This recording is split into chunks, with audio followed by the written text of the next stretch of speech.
Rumah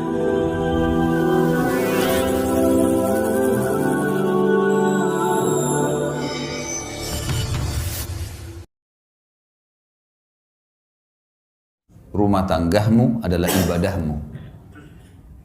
Maka ikhlaskan niatmu karena Allah. Itu yang paling pertama memang.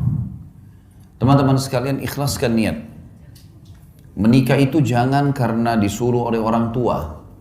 Jangan menikah karena terdesak. Jangan menikah hanya karena suka. Jangan menikah karena semua teman-teman sudah menikah, tinggal kita sendirian.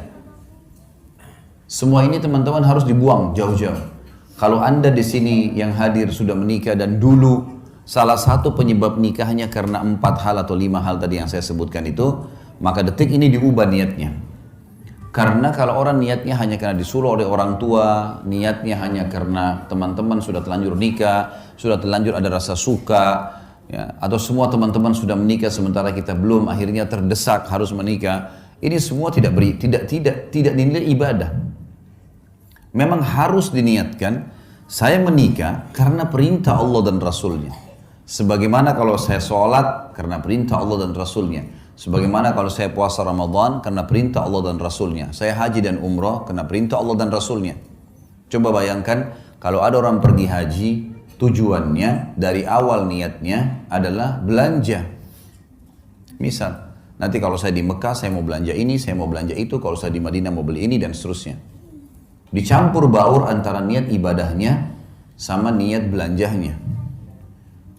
Bahkan ada orang karena niatnya belanja, pada saat umroh buru-buru mau selesaikan. Gak dinikmati tawafnya, gak dinikmati sa'inya, gak dinikmati zikirnya, doanya, buru-buru. Bagaimana selesai, masuk pasar belanja. Beda dengan orang dasarnya niatnya ibadah. Orang kalau niat ibadah Bapak Ibu sekalian, maka semua jadi mudah. Saya kasih contoh. Kalau ada orang pergi haji, niatnya ibadah, haji itu capek loh.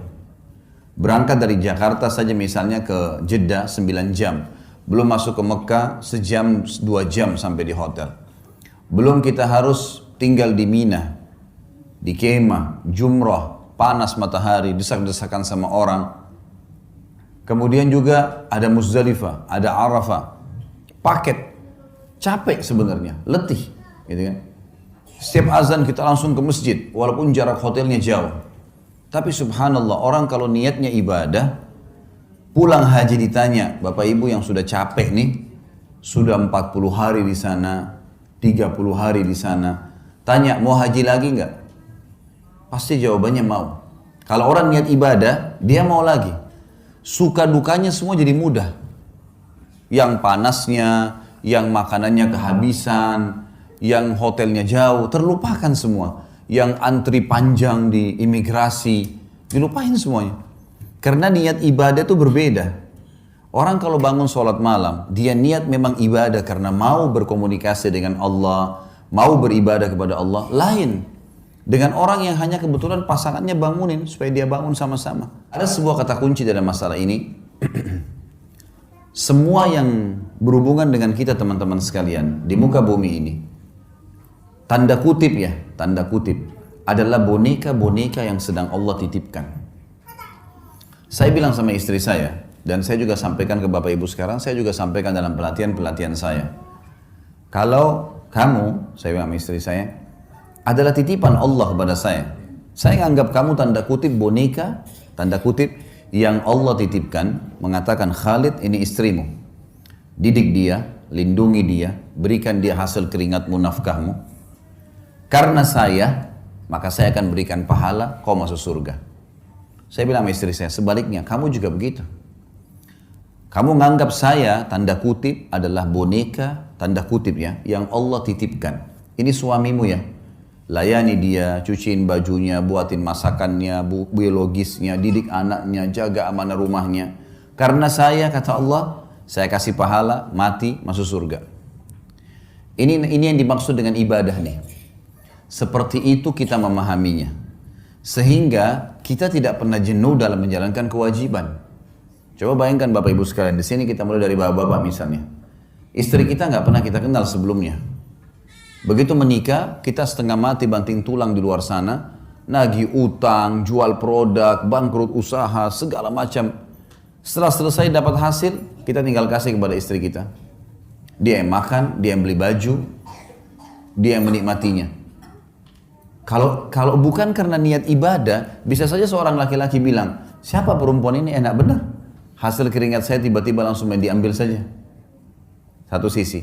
Ibu-ibu juga bisa begitu. Begitu akad nikah, mungkin di rumah ayahnya tidak pernah bekerja.